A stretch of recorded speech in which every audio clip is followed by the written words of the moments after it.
23 de marzo de 1994, 5:12 de la tarde. Lomas Taurinas, Tijuana. Un hombre camina entre la multitud.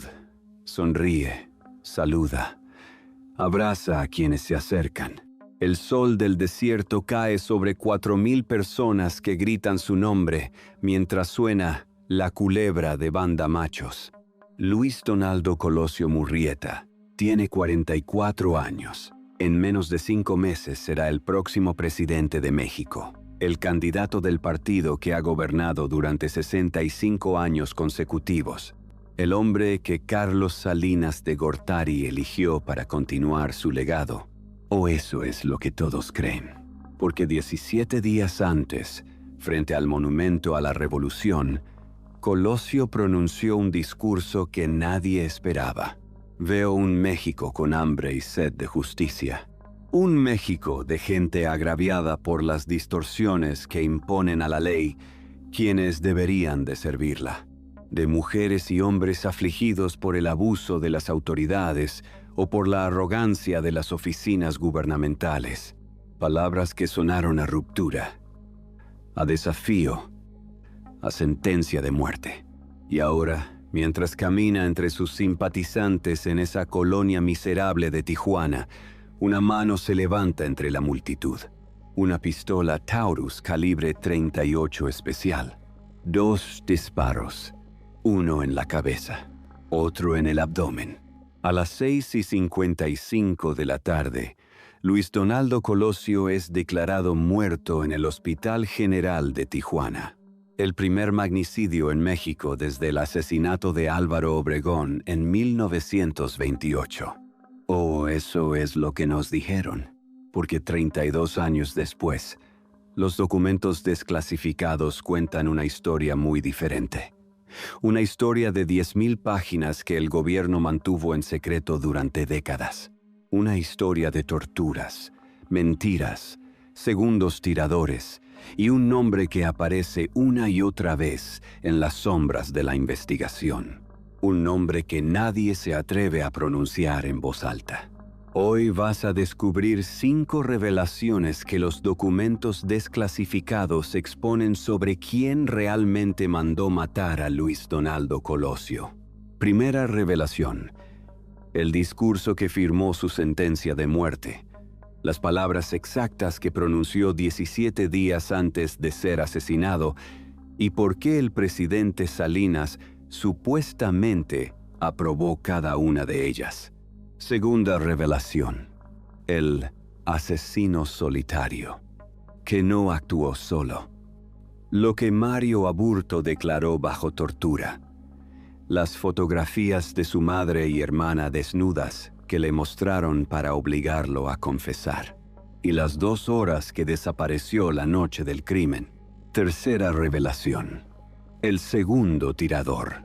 La chamarra con residuos de pólvora. El agente del CISEN que estaba junto a Colosio cuando recibió el disparo en el abdomen.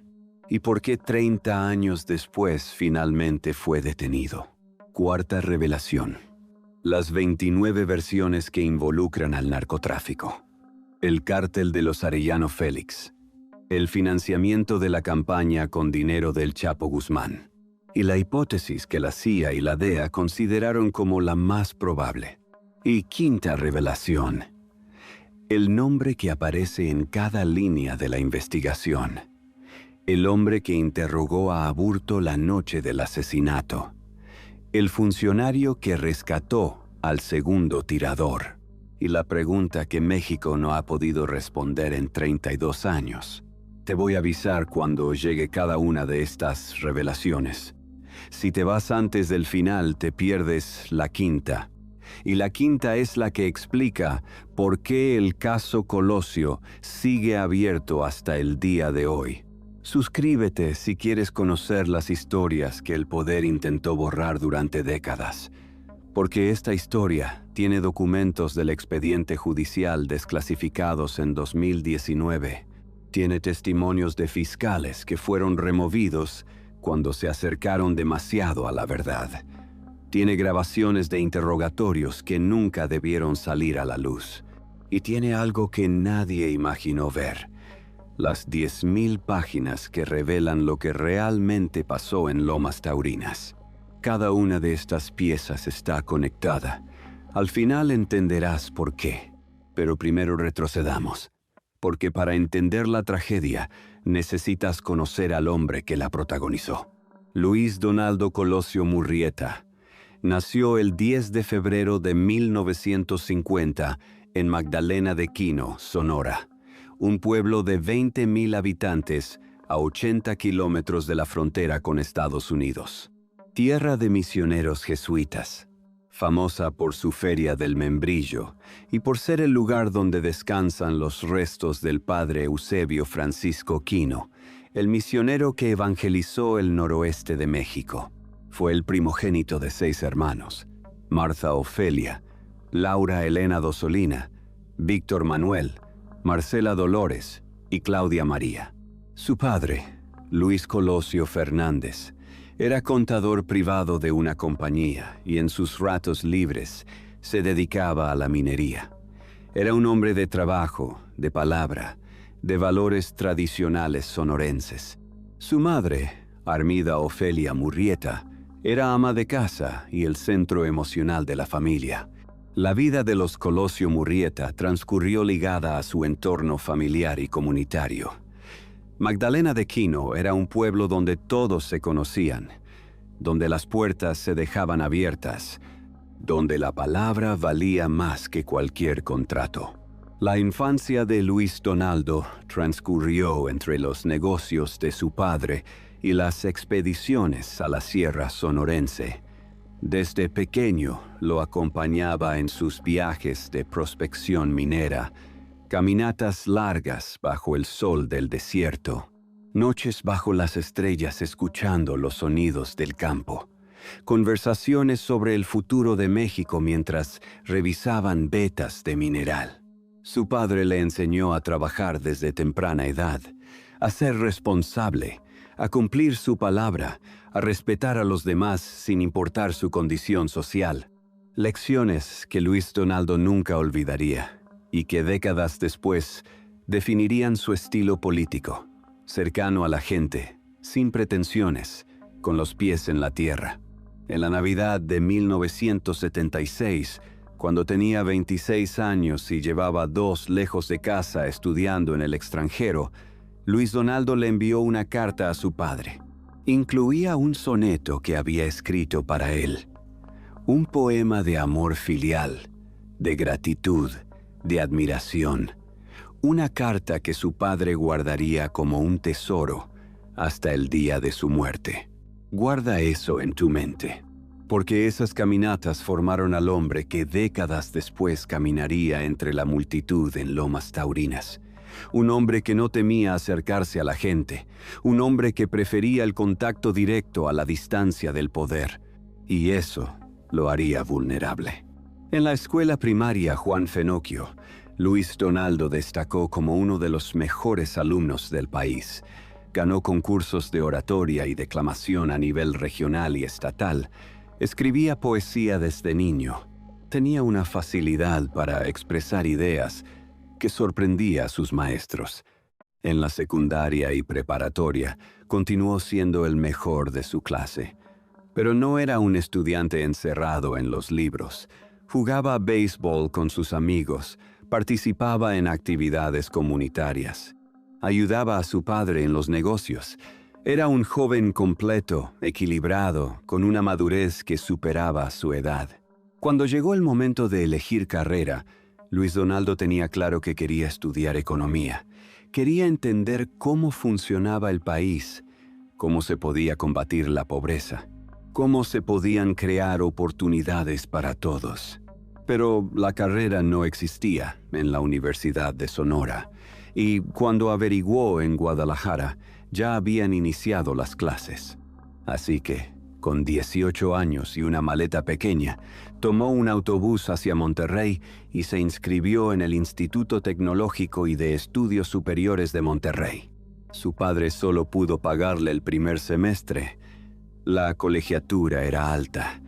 La familia tenía 5 hijos más que mantener.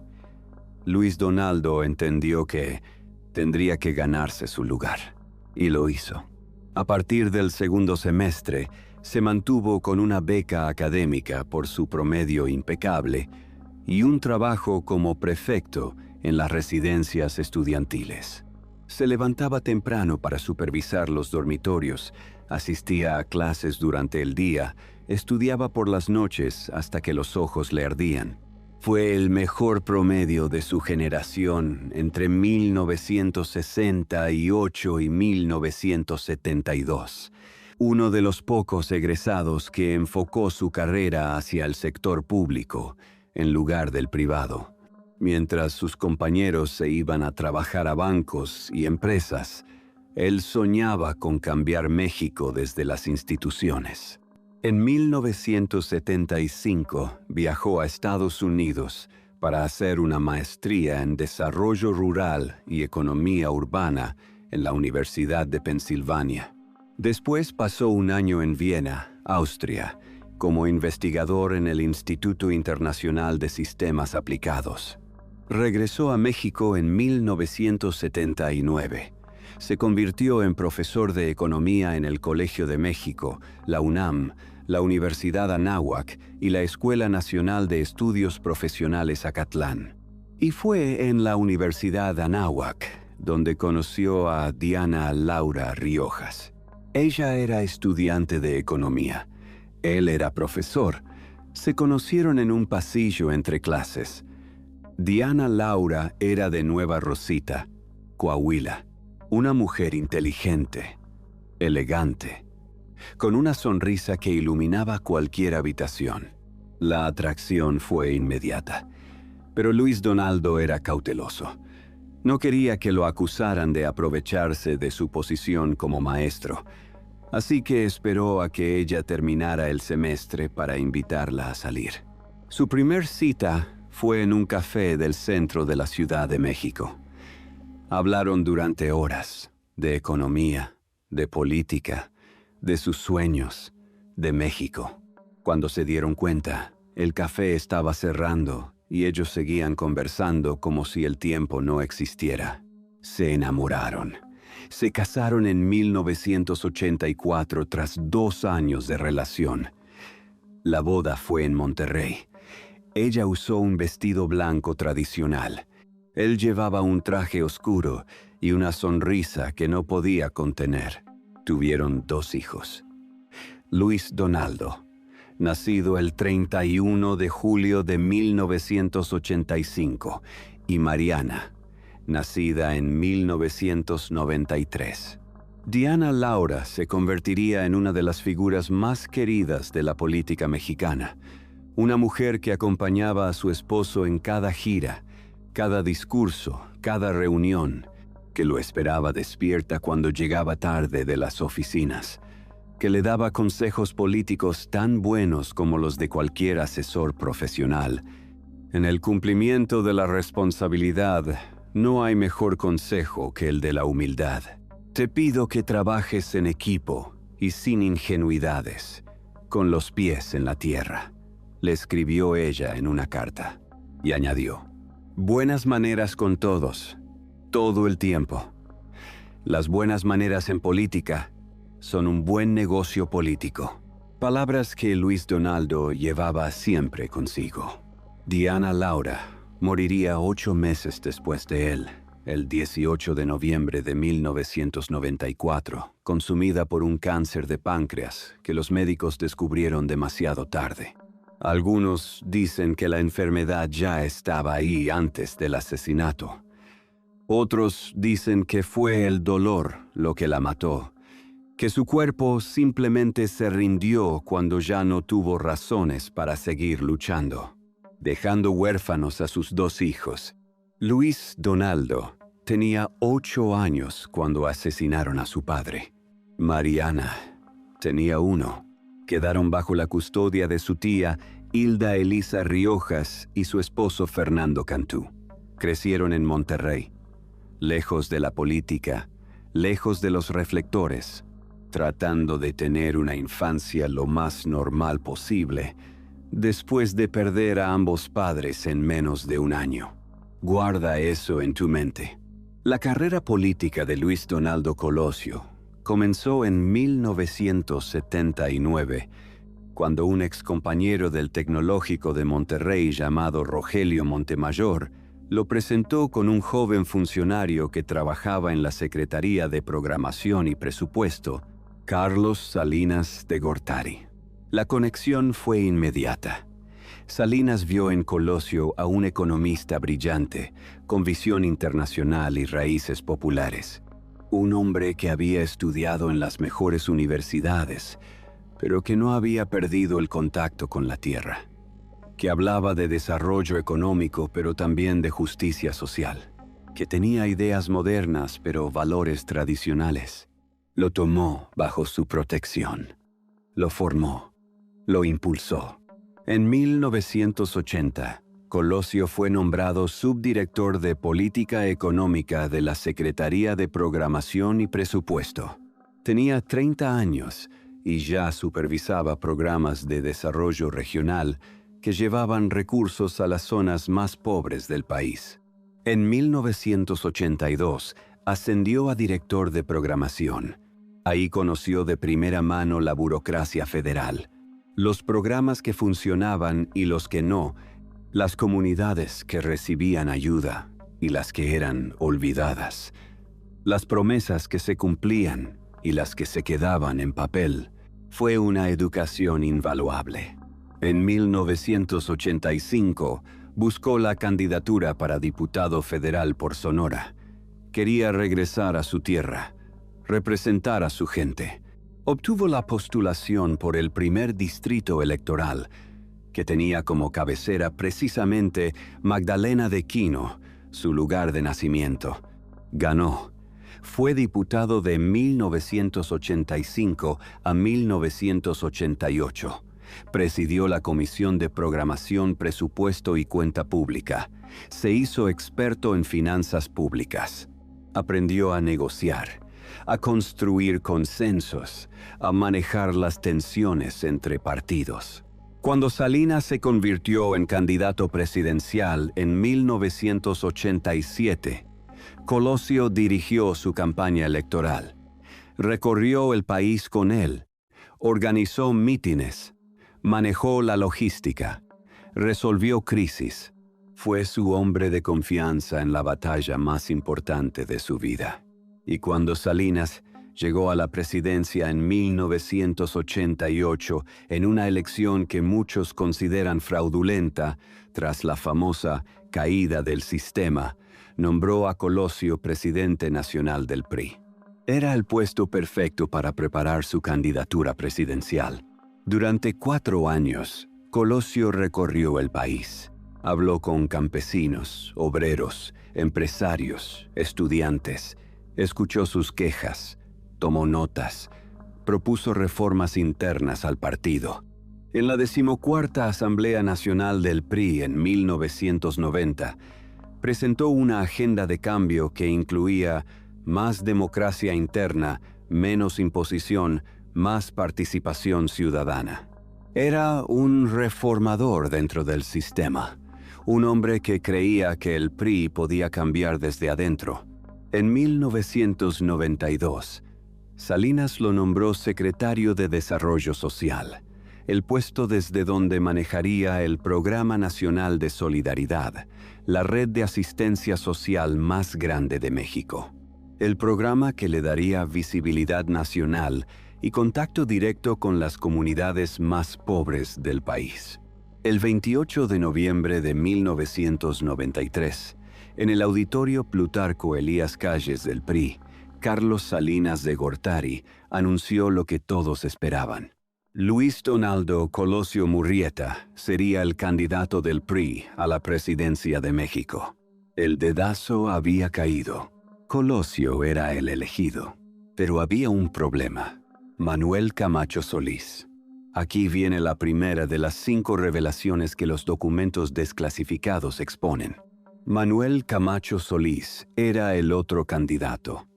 El hombre que durante años había sido amigo cercano y operador político de Carlos Salinas, el jefe del Departamento del Distrito Federal. el negociador experto que había manejado crisis políticas durante todo el sexenio. Camacho estaba convencido de que él merecía la candidatura. Había trabajado más tiempo con Salinas, tenía más experiencia en puestos de gobierno. Era el favorito de muchos grupos dentro del PRI. Y cuando Salinas eligió a Colosio, no lo aceptó. El 1 de enero de 1994, el Ejército Zapatista de Liberación Nacional se levantó en armas en Chiapas. El subcomandante Marcos, un hombre con pasamontañas y pipa, declaró la guerra al gobierno federal. Exigía justicia para los pueblos indígenas. Denunciaba el olvido de siglos. Rechazaba el Tratado de Libre Comercio que entraba en vigor ese mismo día. El país entró en crisis y Salinas cometió un error que cambiaría todo. Nombró a Manuel Camacho como comisionado para la paz en Chiapas. Fue la peor decisión posible, porque Camacho usó el puesto para acaparar reflectores. Cada vez que Colosio daba un discurso de campaña en algún estado de la República, Camacho aparecía en televisión nacional hablando de las negociaciones con los zapatistas. Los medios comenzaron a especular. ¿Iría Camacho por la candidatura? ¿Había ruptura entre Salinas y Colosio? ¿Se estaba preparando un dedazo de último minuto? El ambiente se enrareció tanto que Salinas tuvo que salir públicamente a declarar el 4 de marzo de 1994, apenas 2 días antes del discurso del Monumento a la Revolución. No se hagan bolas, el candidato es Luis Donaldo, pero el daño estaba hecho. La campaña de Colosio no levantaba. Los sondeos lo mostraban por debajo de Cuauhtémoc Cárdenas, el candidato del Partido de la Revolución Democrática.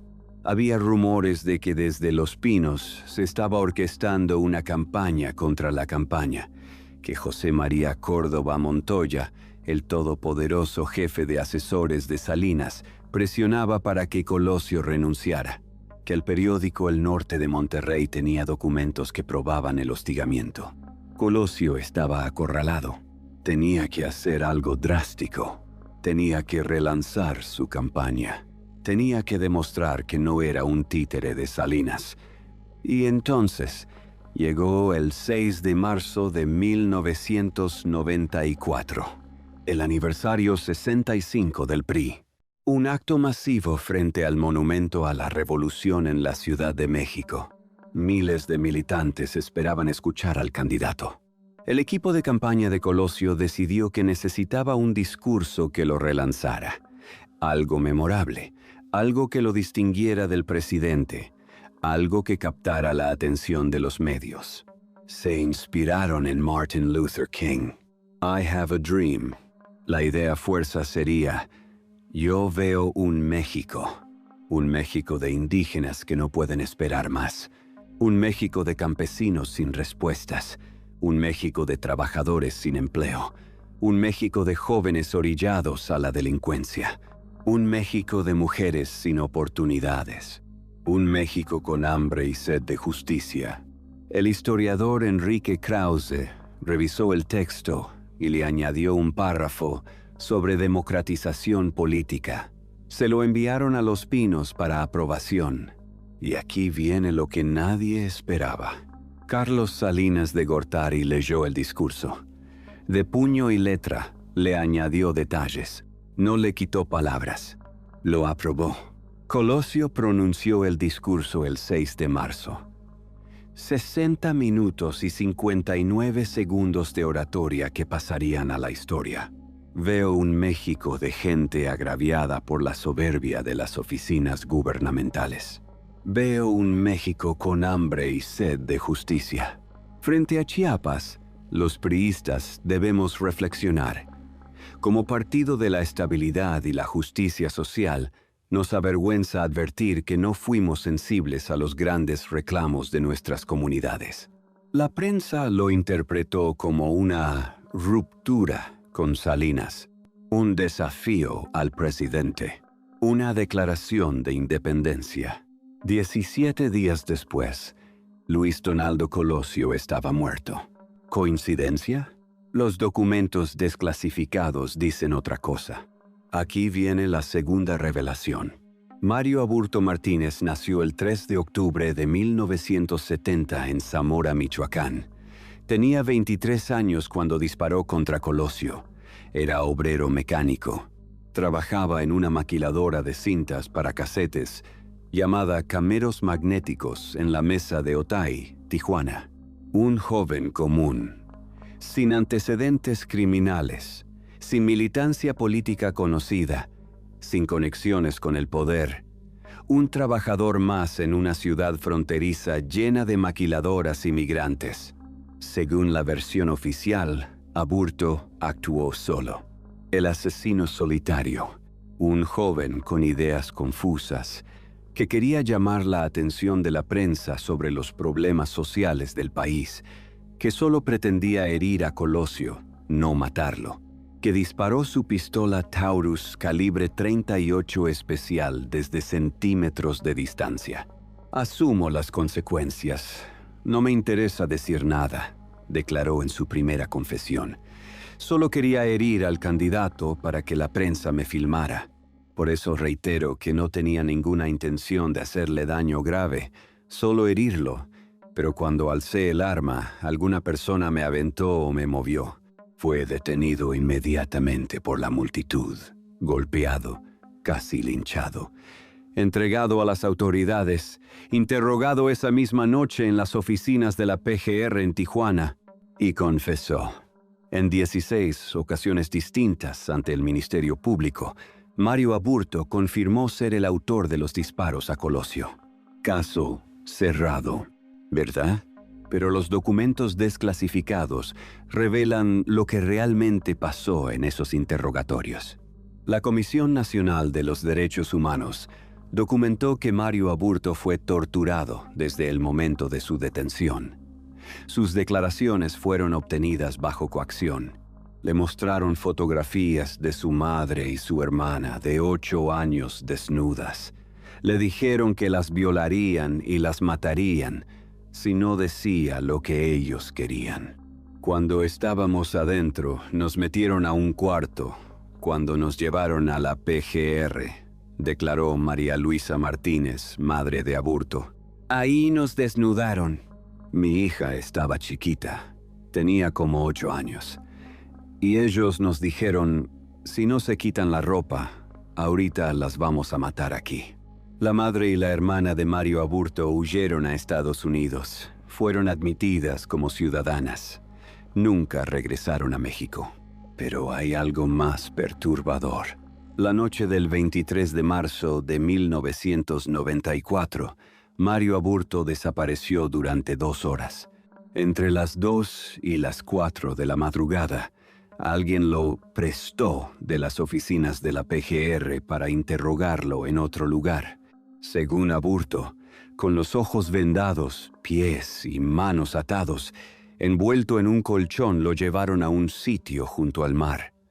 Lo supo porque escuchó el sonido de las olas.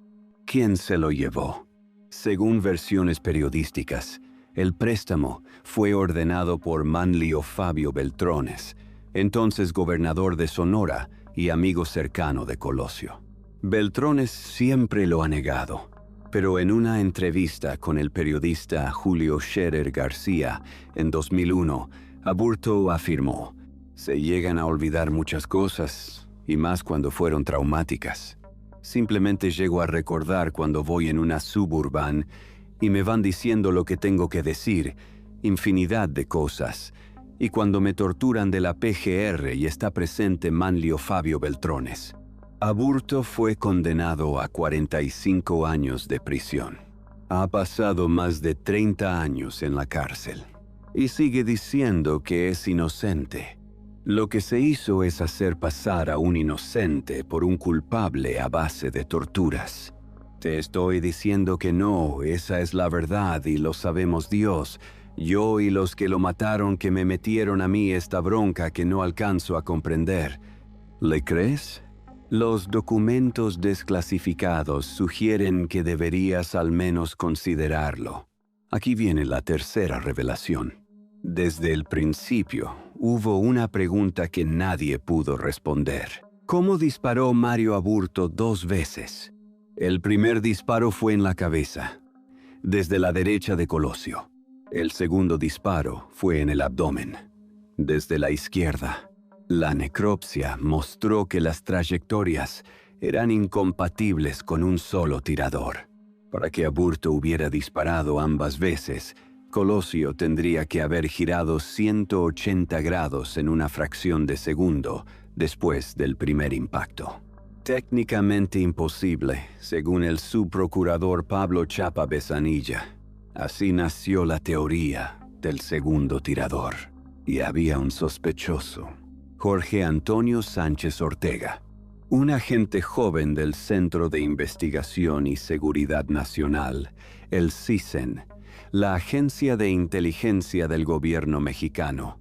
Estaba asignado al seguimiento de la campaña de Colosio. Y el día del asesinato, estaba junto al candidato cuando recibió el disparo en el abdomen. Su chamarra tenía una mancha de sangre de Colosio.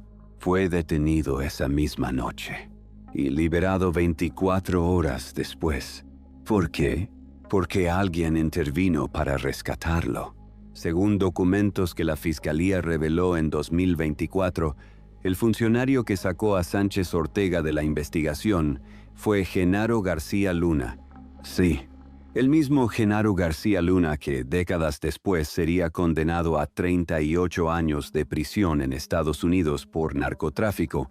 En 1994, García Luna era subdirector operativo del CISEN. Y según los documentos, él rescató al sospechoso del segundo disparo. Pero la historia no termina ahí. En noviembre de 2025, 31 años después del asesinato, la Fiscalía General de la República finalmente obtuvo una orden de aprehensión contra Jorge Antonio Sánchez Ortega. Las pruebas: un peritaje de 2023 que encontró partículas de pólvora en su chamarra, y el testimonio de una compañera de trabajo de Mario Aburto, que identificó a Sánchez Ortega como un hombre que visitó a Aburto en la fábrica 3 veces antes del asesinato. Sánchez Ortega fue detenido. Está en el penal del Altiplano. Guarda silencio. El caso sigue abierto. Aquí viene la cuarta revelación. Los documentos desclasificados de la investigación incluyen 29 versiones que involucran al narcotráfico con el asesinato de Luis Donaldo Colosio. 29. 4 de ellas hacen referencia a la colaboración de personas vinculadas al narcotráfico en la campaña de Colosio. 2 versiones mencionan financiamiento con dinero de organizaciones criminales colombianas. Una versión lo atribuye a fondos provenientes de Joaquín El Chapo Guzmán. Otra versión habla de una fotografía de Luis Donaldo Colosio con Raúl Salinas de Gortari y un lugarteniente de Juan García Ábrego, ex jefe del Cártel del Golfo. Y hay una versión que tanto la CIA como la DEA consideraron como la más probable: el Cártel de los Arellano Félix. En 1994, los hermanos Arellano Félix controlaban Tijuana. La ciudad donde Colosio fue asesinado habían convertido la plaza en un corredor de cocaína hacia Estados Unidos. En 1998, Guillermo González Calderoni, exinformante de agencias estadounidenses y exdirector de intercepción aérea, terrestre y marítima de la PGR, declaró en televisión que la muerte de Colosio fue ordenada por el Cártel de los Arellano Félix. ¿El motivo?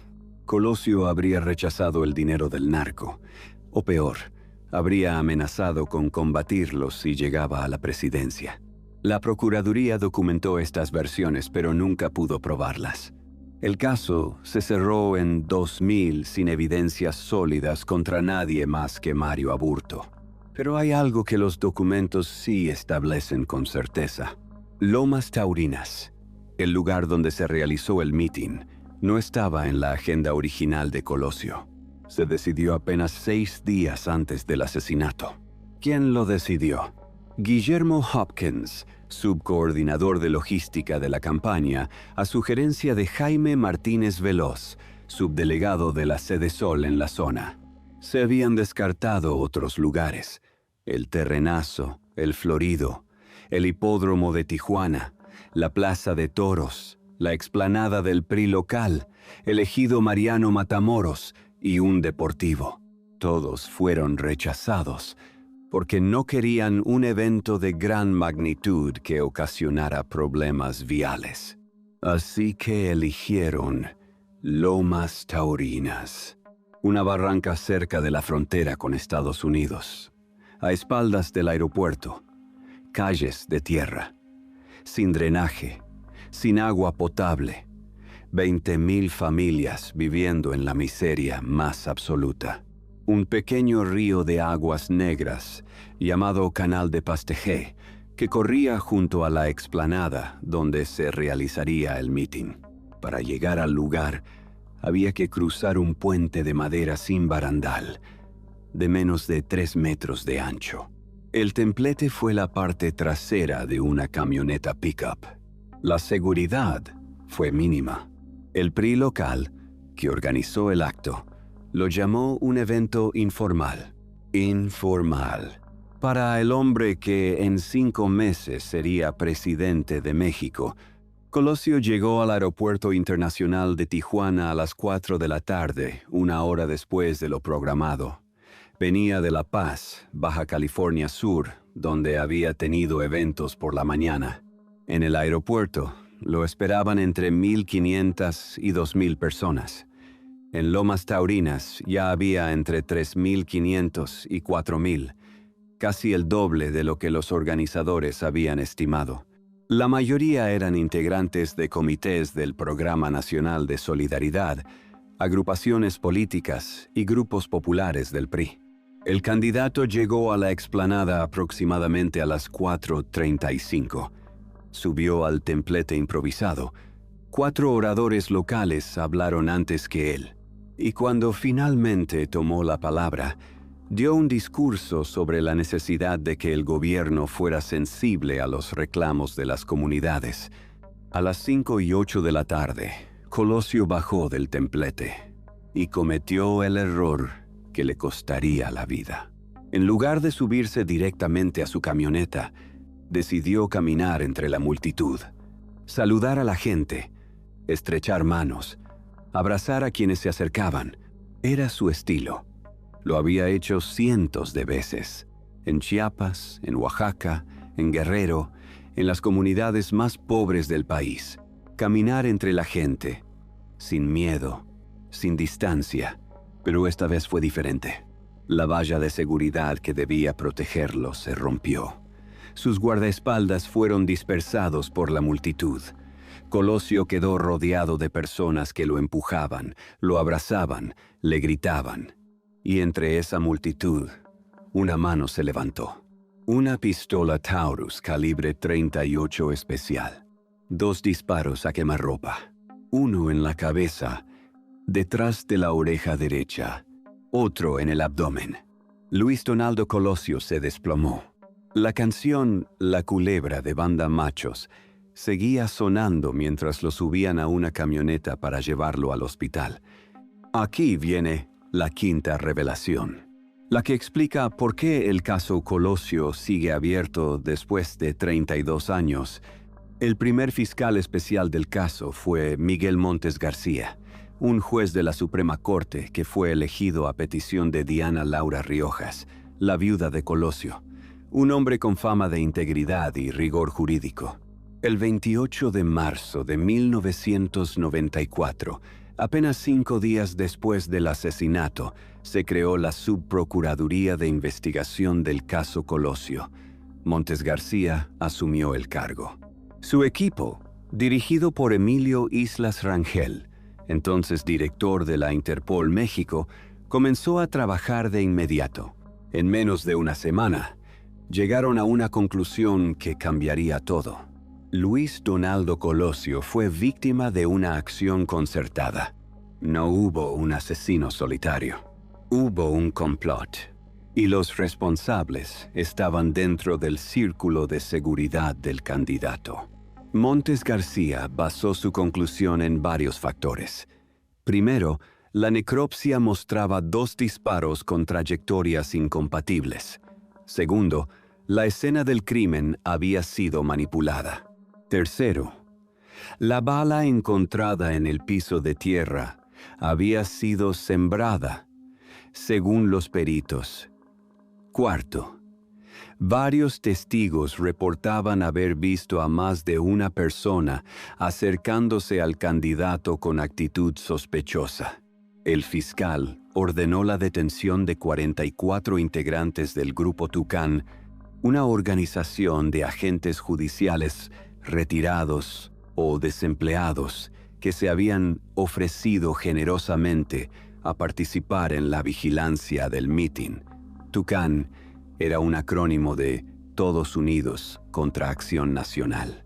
20 de ellos admitieron haber estado en Lomas Taurinas.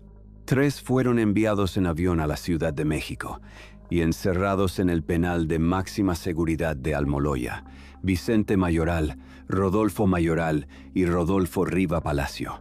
Montes García estaba a punto de llegar a la verdad. Y entonces, el presidente Carlos Salinas de Gortari intervino. El 14 de julio de 1994, apenas 3 meses y medio después de anunciar con total seguridad la teoría de la acción concertada, Miguel Montes apareció en televisión diciendo exactamente lo contrario. Al no hallarse nuevos elementos de prueba a favor del complot, consideró agotada la investigación. Afirmó que Mario Aburto fue el único planificador y autor del homicidio. Atribuyó sus acciones a una motivación política. ¿Qué pasó en esos 3 meses? Nadie lo sabe con certeza. Pero Montes García fue removido del caso poco después. Su sucesor, el subprocurador Jorge Madrazo Cuéllar, consolidó la teoría del asesino solitario. Todos los detenidos del Grupo Tucán fueron liberados. La investigación se centró exclusivamente en Mario Aburto, pero las dudas no desaparecieron. En diciembre de 1994, Ernesto Zedillo asumió la presidencia. Nombró al panista Antonio Lozano Gracia como procurador general. Y Lozano Gracia designó a Pablo Chapa Besanilla como nuevo fiscal del caso.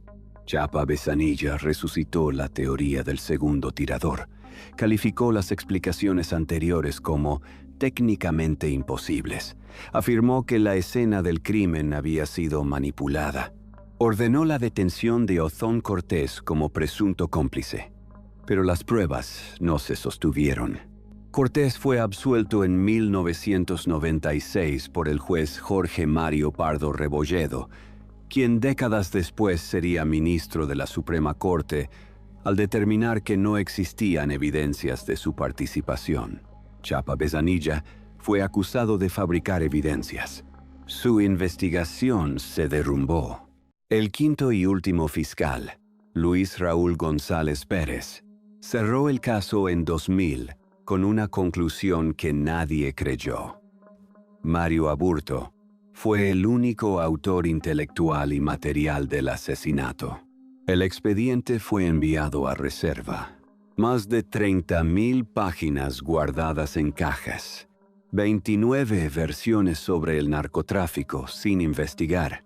Un segundo tirador nunca procesado. Un caso cerrado por decreto, no por justicia. Pero la historia no terminó ahí. En 2019, la periodista Laura Sánchez Ley y la organización Mexicanos contra la Corrupción y la Impunidad iniciaron una batalla legal que parecía imposible de ganar. Querían acceso al expediente completo del caso Colosio. Durante años, el gobierno había mantenido los documentos en secreto, clasificados, inaccesibles, guardados en cajas deterioradas en los anaqueles del Archivo General de la Nación. Pero Sánchez Ley no se rindió. Presentó solicitudes de información, interpuso recursos legales, llevó el caso hasta el Instituto Nacional de Transparencia y ganó. En febrero de 2019, el expediente fue desclasificado. 10.000 páginas, fotografías del lugar del crimen, videos del juicio, declaraciones ministeriales, peritajes balísticos, exámenes psicológicos de Aburto, testimonios de testigos que nunca fueron públicos, cartas, evidencias físicas documentadas, registros de las torturas, todo lo que el gobierno había ocultado durante 25 años. Son 10.000 hojas y solo desde la visión periodística creo hay 10 grandes puntos que a mí me llamaron mucho la atención, sobre todo por el grado de detalle, porque si bien había cosas que ya se sabían, no había documentación que probara nada, declaró Laura Sánchez. Y lo que encontraron fue devastador. Irregularidades en cada página, testimonios contradictorios que nunca fueron investigados, pruebas que desaparecieron misteriosamente, testigos que fueron amenazados y cambiaron sus declaraciones, exámenes médicos que documentaban las torturas a Mario Aburto pero fueron ignorados, una investigación diseñada desde el principio para no encontrar la verdad.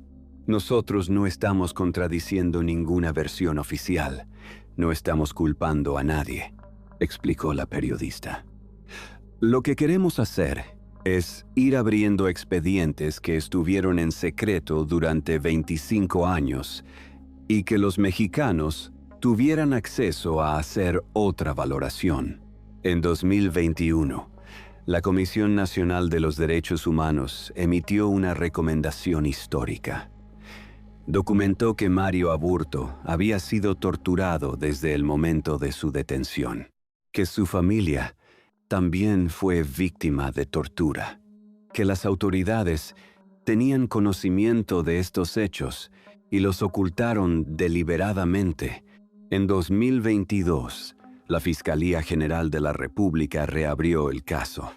El fiscal especial, Abel Galván Gallardo, revisó las evidencias con ojos nuevos, ordenó nuevos peritajes, entrevistó a testigos que nunca habían declarado formalmente, analizó los videos del asesinato con tecnología que no existía en 1994 y llegó a una conclusión que confirmaba lo que Miguel Montes García había dicho 30 años antes. Hubo acción concertada. Mario Aburto no actuó solo. Había un segundo tirador. En 2024, la Fiscalía solicitó la captura de Jorge Antonio Sánchez Ortega, el agente del CISEN que estaba junto a Colosio cuando recibió el disparo en el abdomen. 4 jueces negaron la orden de aprehensión por falta de pruebas. Pero la Fiscalía no se rindió. En septiembre de 2025, presentó un nuevo pliego de consignación, 9.242 fojas y 43 anexos con discos compactos de evidencia. Esta vez, un juez aceptó. En noviembre de 2025, Jorge Antonio Sánchez Ortega fue detenido y enviado al penal del Altiplano, 31 años después del asesinato. El presunto segundo tirador finalmente enfrenta la justicia. El caso sigue abierto. Y hay un nombre que aparece en cada línea de la investigación. Un nombre que la opinión popular ha señalado durante 32 años. Carlos Salinas de Gortari, el presidente que eligió a Colosio. El presidente que aprobó el discurso del 6 de marzo. El presidente que removió a los fiscales que se acercaban a la verdad. El presidente que nunca fue investigado. ¿Lo mandó matar? Los documentos desclasificados no lo prueban, pero tampoco lo descartan. Lo que sí prueban es que la investigación fue manipulada desde el principio, que hubo un segundo tirador que nunca fue procesado, que Mario Aburto fue torturado para confesar. que el narcotráfico estuvo involucrado de alguna manera y que alguien muy poderoso se aseguró de que la verdad nunca saliera a la luz. 32 años después, México sigue esperando justicia. Luis Donaldo Colosio Murrieta tenía 44 años cuando murió. Era economista, poeta aficionado, padre de 2 hijos, esposo de una mujer que lo amaba con locura y que moriría 8 meses después sin poder superar la pérdida. Era un hombre que caminaba entre la gente, que escuchaba más de lo que hablaba, que tomaba notas en cada reunión, que creía que México podía cambiar si los políticos dejaban de pensar en sí mismos y empezaban a pensar en el pueblo. Sus amigos lo describen como un hombre de palabra, generoso, trabajador incansable. Santiago Oñate, quien fue su compañero en la Cámara de Diputados, recuerda las largas conversaciones que sostenían sobre el futuro del PRI. Quería cambiar al partido, dice Oñate. No solo de nombre, sino de fondo. Hizo toda su carrera política en el Revolucionario Institucional y sabía que eso era lo necesario. Alfonso Durazo, quien fue su secretario particular, lo describe como un hombre extraordinariamente generoso, con una legendaria entrega al trabajo. En el cumplimiento de la responsabilidad no hay mejor consejo que el de la humildad, le dijo Colosio a Durazo cuando lo nombró. Te pido que trabajes en equipo y sin ingenuidades, con los pies en la tierra. Pies en la tierra era su filosofía de vida. Y quizás por eso caminaba entre la multitud en Lomas Taurinas, sin miedo, sin guardaespaldas, creyendo que la gente que lo amaba lo protegería. Se equivocó. Yo veo un México de comunidades indígenas que no pueden esperar más a las exigencias de justicia, de dignidad y de progreso. Yo veo un México de campesinos que aún no tienen las respuestas que merecen. Yo veo un México de trabajadores que no encuentran los empleos ni los salarios que demandan. Yo veo un México con hambre y sed de justicia. Esas fueron sus palabras, 17 días antes de que lo mataran. Y 32 años después, esas palabras siguen siendo terriblemente actuales. México sigue teniendo hambre. México sigue teniendo sed de justicia. Las comunidades indígenas siguen esperando. Los campesinos siguen sin respuestas. Los trabajadores siguen sin empleos dignos. Colosio vio el México que todavía existe y murió por atreverse a decirlo en voz alta. Su hijo, Luis Donaldo Colosio Riojas, tenía 8 años cuando quedó huérfano. Creció con sus tíos en Monterrey. Estudió Derecho. Se mantuvo alejado de la política durante años, hasta que en 2018 decidió seguir los pasos de su padre. Hoy es senador de la República por Movimiento Ciudadano. Y en enero de 2024 hizo algo que nadie esperaba. Pidió al presidente López Obrador el indulto para Mario Aburto. Mi tarea es que mi familia y México puedan sanar, dijo. 32 años de dolor, 32 años de preguntas sin respuesta, 32 años de un caso que nunca se cerró de verdad. Y el hijo del hombre asesinado, pidiendo clemencia para el hombre que supuestamente lo mató. ¿Justicia? ¿Perdón? ¿O la certeza de que Mario Aburto no fue el verdadero culpable? El caso Colosio está abierto. Jorge Antonio Sánchez Ortega, el agente del CISEN señalado como el segundo tirador, está en el penal del Altiplano esperando juicio. Mario Aburto sigue en prisión después de más de 30 años. La Suprema Corte de Justicia de la Nación analiza si debe reducir su condena. Los documentos desclasificados están disponibles para quien quiera leerlos. 10,000 páginas de una investigación que fue diseñada para fracasar. Y la pregunta que México no ha podido responder sigue en el aire. ¿Quién mandó matar a Luis Donaldo Colosio?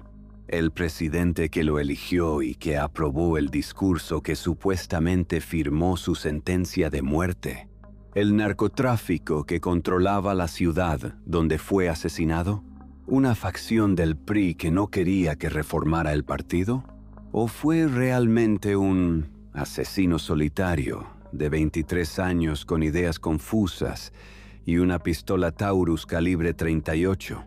Los documentos desclasificados no dan una respuesta definitiva, pero cuentan una historia que el poder intentó borrar durante décadas.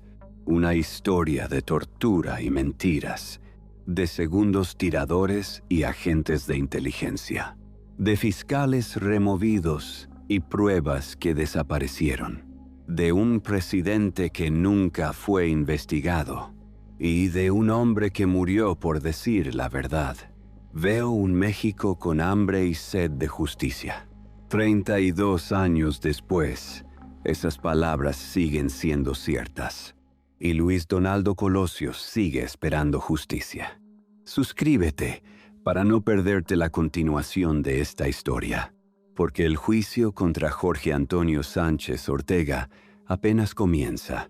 El presunto segundo tirador está en el penal del Altiplano, guardando silencio, esperando que un juez decida si lo procesa formalmente por el magnicidio más importante de la historia moderna de México. Y cuando eso pase, vas a querer saber qué significó. Mario Aburto sigue en prisión.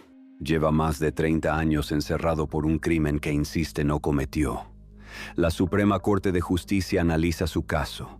Podría reducir su condena, podría dejarlo libre, o podría mantenerlo encerrado hasta que muera. El caso Colosio sigue abierto.